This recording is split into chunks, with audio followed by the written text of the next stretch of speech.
एक ही बात है, राजस्थान के एक छोटे से गांव में दो किसान रहते थे, रामलाल और घनश्याम।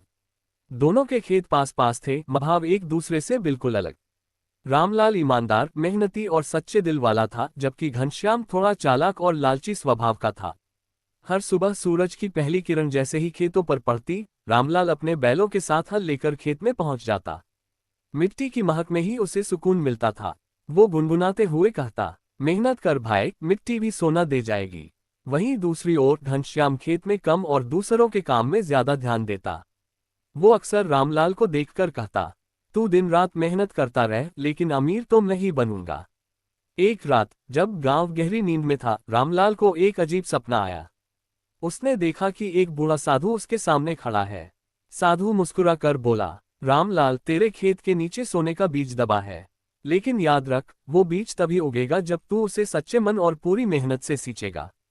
सुबह उठते ही रामलाल ने भगवान को प्रणाम किया और सोच लिया कि वह अब और भी मेहनत करेगा।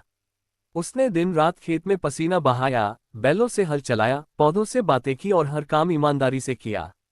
जब ये बात घनश्याम के कानों में पड़ी तो उसका लालच बढ़ गया। उसने सोचा, अगर रामलाल के खेत में सोना है तो वो मुझे क्यों न मिले। रात के अंधेरे में वह चोरी छिपे रामलाल के खेत में घुस गया और खुदाई शुरू कर दी। मगर वहां उसे सिर्फ कीड़े मकोड़े और कुछ चमकते पत्थर मिले। गुस्से में उसने मिट्टी फेंक दी और बोला, सपनों की बातों में कोई सच्चाई नहीं। समय बीतता गया, बरसात आई, मिट्टी में खुशबू फैली और धीरे धीरे रामलाल के खेत में सुनहरी गेहूं की फसल लहराने लगी। हर बाल ऐसे चमक रही थी जैसे सच में सोना उगाया हो। पूरा गांव देखने उमड़ पड़ा। इसी बीच राजा का एक सिपाही गांव में आया। उसने खेतों को देखकर हैरानी से कहा, ग्रेटर देन, ऐसी फसल तो मैंने कभी नहीं देखी। ये तो सचमुच सोने जैसी है।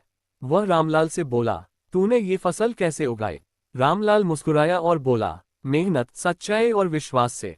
राजा ने उसे सर्वश्रेष्ठ किसान का इनाम देने का आदेश दिया। जब घनश्याम ने ये सब देखा तो उसका दिल भर आया। वह रामलाल के पास गया और बोला, भाई, मुझे माफ कर दे। मैंने तेरे साथ बुरा सोचा था। अब मैं भी सच्चे मन से मेहनत करूंगा। रामलाल ने मुस्कुराकर उसके कंधे पर हाथ रखा और कहा, फसल खेत में नहीं, दिल में उगती है। उस दिन से दोनों किसान मिलकर मेहनत करने लगे। साल भर बाद उनके दोनों खेत हरी भरी फसलों से लहराने लगे। गांव वाले कहते थे, जब मन साफ हो तो मिट्टी भी सोना बन जाती है। और इस तरह दोनों किसान खुशहाल जीवन जीने लगे। सूरज की सुनहरी रोशनी में उनके खेत सचमुच सोने जैसे